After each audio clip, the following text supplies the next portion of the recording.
Two identical semicircles are positioned along its base, each with a diameter of 5 units. Consequently, the side length of the square is the sum of these diameters, which is 10 units.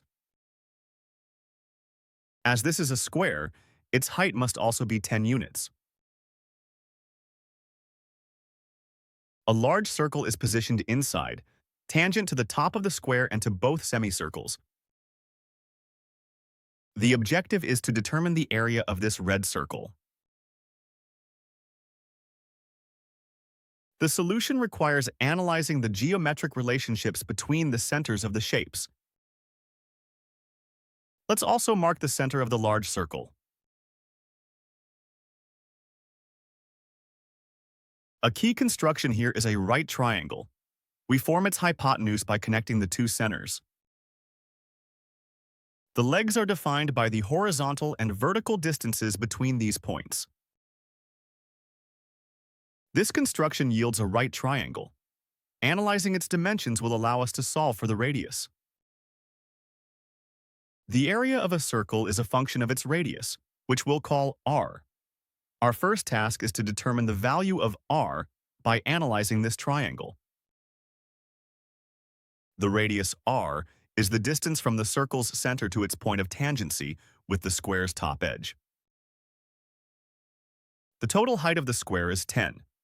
Thus, the length of the triangle's vertical leg is 10 minus r. The diameter of the semicircle is 5, so its radius is 2.5. This value is the length of the triangle's horizontal leg. The hypotenuse connects the centers of two tangent circles.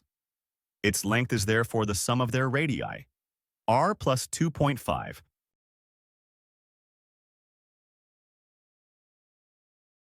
With all three side lengths expressed in terms of r, we can now apply the Pythagorean theorem.